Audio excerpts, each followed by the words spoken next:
মানুষ ঠিকই বলে সৎ ভাই কখনো আপন হয় না। সবচেয়ে বড় ভুল স্বামী মারা যাওয়ার পর ওনার সৎ ভাইকে বিয়ে করা। দয়া করুন, ছেড়ে যাবেন না। বিয়ের মাত্র 2 দিন হলো আমার হাতে মেহেদির রঙও মুছেনি, আর বিধবা হওয়ার 6 মাসের ড্রেসও কাটেনি। আমার জীবনটা নিয়ে খেলবেন না দয়া করে। আপনার যদি আমাকে মেনে না নেওয়ার ইচ্ছা থাকে, তবে আপনার ভাই মারা যাওয়ার 6 মাস পরই বিয়ে করলেন কেন? আমি তো বেশ ছিলাম আমার বিধবাময় জীবন নিয়ে। সে উত্তর দিল, আপনার প্রশ্নের উত্তর দিতে আমি বাধ্য না। বিয়ে করে যে আপনাকে দয়া করেছি এটা তো আপনার ভুলে যাওয়ার কথাও না। সমাজে সম্মান দিয়েছি, আমাকে আমার মতো থাকতে দিন। আমি যদি বিয়ে না করতাম তবে এ বাড়িতে কি আপনার জায়গা হতো? আপনার সন্তানকেও ছুঁড়ে মারতো রাস্তায় আপনার মতো, কেউ ফিরেও তাকাতো না। এটা ভাবা উচিত এবং আমার প্রতি আপনার কৃতজ্ঞ হওয়া উচিত। আমি কালই দেশ ছাড়ছি, বিন্দুমাত্র যোগাযোগ করার চেষ্টাও করবেন না এবং অযথা নখ দিবেন না। আমার আর বলার ভাষা নেই, মুখ দিয়ে কোনো শব্দও বের হচ্ছে না। এই জীবন মেনে নেওয়া ছাড়া কোনো রাস্তাও নেই। বাবার বাড়িতে থাকবো সেই উপায়ও নেই। মধ্যবিত্ত ঘরের মেয়ে আমি। আমাদের কাছে সম্মান হলো স্বামীর বাড়িতে থাকা, সেখানে জ্বলে যাও পড়ে যাও তাও থাকতে হবে, এটাই জীবন। মাত্র 6 মাস আগে 3 বছরের বিবাহিত জীবনের ইতি ঘটেছে আমার স্বামীর মৃত্যুতে। আমার বয়স মাত্র 21 বছর। জীবন যেন এখানেই থেমে গেল। তার মৃত্যুর পর তার ভাই বোনেরা আমাকে বাড়ি থেকে তাড়াতে যেন উঠে পড়ে লাগে। এ সমাজে টাকার কাছে বিচারও মিথ্যা হয়। তারপর দয়া করে আমার স্বামীর আপন সৎ ভাই আমাকে বিবাহ করে। আমার স্বামীর নিজের আপন ভাই বোনেরাই যেখানে আমাকে দয়া দেখালো না, সেখানে সৎ ভাই যে দয়া করলো, এটাই আমার ভাগ্য। আচ্ছা বলুন তো, দয়া করা বলতে কেন বিয়ে করতে হবে? অহেতুক ওনার জীবনও নষ্ট, আমার জীবনও নষ্ট। নির্ঘুম রাত কাটলো। সকাল 8টা, মেয়েকে নিয়ে বসে আছি। আমার শাশুড়ি ছেলেকে নাস্তা দিচ্ছে। উনি আজ 11টার ফ্লাইটে দুবাই চলে যাবেন। উনি পেশায় একজন প্রবাসী। যাওয়ার সময় আমার মেয়েকে কোলে নিল আর বলল, তোমার কোনো চিন্তা নাই মামনি, তোমার সব দায়িত্ব আমার। সবার থেকে বিদায় নিল, শুধু আমার চোখের দিকে তাকালোও না। উনি চলে গেলেন। আমি শুধু নীরবে দেখছি। কবুল বলা স্বামী যত যাই হোক, অদৃশ্য মায়া টান কেমন যেন অনুভব করছি। আমার শাশুড়ি আমায় বললেন, রুমে যাও। আমি মেয়েকে নিয়ে রুমেই থাকলাম। ওনার সাথে সম্পর্ক এতটাও ভালো ছিল না। আমার সাবেক শাশুড়ির সাথে তাল মিলিয়ে কত ঝগড়া করেছি। আমার ছোট্ট শাশুড়িকে দেখলে কখনো সালামও দিতাম না। আসলে বিয়ের পর থেকে আমার সাবেক শাশুড়ি আর ননদনসরা মাথায় ভালো করে ঢুকিয়ে দিয়েছিল ওরা আমাদের শত্রু, ওদের সাথে ভালো ব্যবহার করবে না। ওদের সাথে তেমন দেখা হতো না, কারণ আমার শ্বশুর যথেষ্ট ধনী ছিলেন। 2টা বউকেই 2 বাড়িতে রেখেছেন। ওদের জায়গা জমি নিয়ে অনেক ঝগড়া হতো। তবে আমার সাবেক শাশুড়ির ছেলে মেয়েরাই ঝগড়া করতো বেশি, ওনারা করতো না। তবে আমার মৃত স্বামী ওনাদের অনেক সম্মান এবং ভাইদের অনেক ভালোবাসতেন। কখনো তাদের সাথে ঝগড়া বা 2 কথা বলে নাই। দুপুরে আমার শাশুড়ি আমাদের খেতে ডাকে। আমি মেয়েকে কোলে নিয়েই খাচ্ছি। মেয়ে হঠাৎ করে কেঁদে ওঠায়। উনি বললেন, মেয়েকে আমাকে দাও, তুমি ভাত খাও।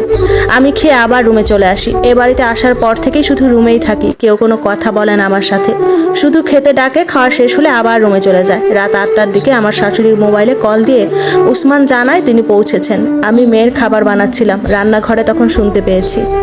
তিনি আমাকে নিচ থেকে বলেননি। রুমে বন্দি দশা এভাবেই কাটলো আরও 7 দিন। কোনো যোগাযোগ নেই। শ্বশুর বাড়িতে কেউ কথাও বলে না আমার সাথে। আমার বাপের বাড়িতে ফোন দিলে মায়ের দায় সারা ভাব কথা বলে, আসি কি করবি, ঘরে তোর একটা অবিবাহিত বোন, 2 জন ভাইয়ের বউ, একটা মেয়ে আছে, কিভাবে কি করবি? আফসোস, আমার মা এই বাজে সময়টাতে আমাকে একটু মানসিক সাপোর্ট পর্যন্ত করেনি। ঘৃণা হয় ওনার প্রতি আমার। সময় বহমান 1 মাস চলে যায়। 1 মাস পর উনি ভিডিও কলে শুধু একটু করে আমার মেয়েকে দেখে আর আমাকে আমার শাশুড়ির হাতে 2000 টাকা দেয়, বলে উসমান দিতে বলেছে। আমি নিতে চাইনি। উনি রুমে এসে আমার মেয়ের হাতে টাকাটা দিয়ে গেছে। আমি ঘর থেকে বের হতাম না, ছাদেও যেতাম না। আমাকে বিয়ে করেছে এটা নিয়ে এলাকায় অনেক ছিছি পড়ে যায়। কেউ আসলে রুম থেকেও বের হতাম না, লজ্জায়। কারো সামনে পড়লে অনেক চেনা মানুষ, সাবেক স্বামীর ঘরে কত কথা বলেছি, কত সুখ দুঃখের আলাপ করেছি, লজ্জায় আর কথাও বলতাম না। এর মধ্যে আমার মেয়ের অনেক ঠান্ডা লাগে। এত যত্ন করে রাখি, তারপরেও ঠান্ডা লেগে যায়। আমার শাশুড়ি অনেক বকা দেয় আমাকে। তারপর উনি অনেক সেবা করে এবং অনেক ডাক্তার কাছেও নিয়ে যায়। কিন্তু মেয়ের অবস্থা খুব খারাপ হতে থাকে। হাসপাতালে ভর্তি করাতে হয়। 14 দিন আমার শাশুড়ি আর আমার দেবররা ওনারা সাথে ছিলেন, অনেক সাহায্য করেছে। সবচেয়ে বেস্ট হাসপাতালে চিকিৎসা করিয়েছে। 2 দিন আইসিইউতে থাকার পর আমার মেয়ে তার বাবার মতো আমাকে ছেড়ে চলে যায়। আমার মেয়ের বয়স ছিল মাত্র 1 বছর 2 মাস। মাটি আমার মেয়ের বাবার পাশেই দেওয়া হয়, কারণ 2 পরিবারের একটা মাত্র পারিবারিক কবরস্থান। সন্তান হারিয়ে আমি যেন দিশেহারা। আমার সন্তান মারা যাওয়ার পর আমার সাবেক শাশুড়ি বলল, পাপ সব পাপ। মা পাপ করলো, সন্তানকে ধরলো। সাবেক ননদ ননাসরাও যা তা বলল। মানুষ যে কত খারাপ হয় তা আপনাদের ধারণার বাহিরে। ওই সময়টাতে পরিবারের সমাজ সবার চোখে বিষ। আমার বেঁচে থাকাটাও যেন একটা অন্যায়, তবুও বেঁচে আছি। আমার সাবেক শ্বশুরবাড়ির সবাই খুব খুশি হলো আমার সন্তানের মৃত্যুতে। ওরা ছাড়া সবাই এলো আমার মেয়ের জানাজাতে। আমার মেয়ের মৃত্যুর পর আমাদের চট্টগ্রামের ঐতিহ্য হিসাবে 5 দিন না কুলখানি আয়োজন করে আমার শাশুড়ি এবং স্বামী। আমার সন্তানের মৃত্যুর সময় আমার মা ভাইয়েরা এসেছিল। মোটামুটি তারা অনেক অপমানিত হয়েছে। তারা জানাজার পর চলে যায়, 1 মিনিটও থাকেনি। আসলে এটা সত্যি অসম্মানজনক। আমার সাথে বিয়ের পর দুই পরিবার যেন আরো বেশি শত্রু হয়ে গেল। 7 দিন পর আমার স্বামী প্রথমবারের মতো আমার সাথে ফোনে কথা বলে। আমি সালাম দিয়ে কান্না করে দিই। উনি আমাকে অনেকক্ষণ দেখলেন ভিডিও কলে, শুধু বললেন আল্লাহ শান্তি দান করুক আপনাকে। আমার শাশুড়িকে বলল খেয়াল রাখতে আমার। এরপর কল কেটে দেয়। দিন কাটে, রাত আসে, কিন্তু আমার পরিবর্তন হয় না। আমি নাও খাওয়া ছেড়ে দিয়েছি। আম্মু আসছিল দেখতে আমাকে, কিন্তু আমার শাশুড়ি এত কথা বলেনি। আম্মু কিছু সময় থেকে আবার চলে যায়। আমি অনেক শুকিয়ে গিয়েছি। রুমে বসে থাকতাম, কেউ কথা বলতো না, ফিরেও তাকাতো না। শাশুড়িও কথা বলতো না, শুধু খেতে ডাকতো বা খেতে বলতো, এটুকুই। বুঝতে পারছিলাম না কি করব। একটানা 5 মাস রুমে থাকতে থাকতে আমি পুরো পাগল হয়ে গিয়েছি। আমার ফোনও ছিল না, শাশুড়ির মোবাইল তেমন একটা ধরতাম না। তবে উনি আমার জন্য যথেষ্ট করেছেন। পছন্দ হয়তো করেন না, কিন্তু ঘৃণাও করতেন না তেমন। 5 মাস পর শাশুড়িকে বললাম আমি কয়টা দিন বাপের বাড়ি গিয়ে থাকতে চাইতেছি, যদি আপনি অনুমতি দেন। উনি উত্তর দিলেন উসমানের সাথে কথা বলে জানাবো। আমি বললাম আচ্ছা।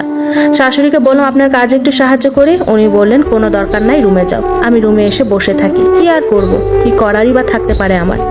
রাতে উনি বললেন উসমান অনুমতি দিয়েছে, গিয়ে 1 সপ্তাহ থেকে আসো। সকালে ভোরে রওনা দিবা, গাড়ি ঠিক করে দিব। রাতে আমার দেবরকে দিয়ে কিছু ফলমূল আর নাস্তা আনিয়ে রাখলেন। আমাকে হাতে 3000 টাকা দিলেন খরচ করার জন্য। ভোর 6টার দিকে সিএনজি আসে, কারণ উনি চাচ্ছিলেন না এলাকার কেউ আমাকে দেখুক। এমনিতেও সবাই ছিছি করে, আবার নতুন করে কি নাকি বলে।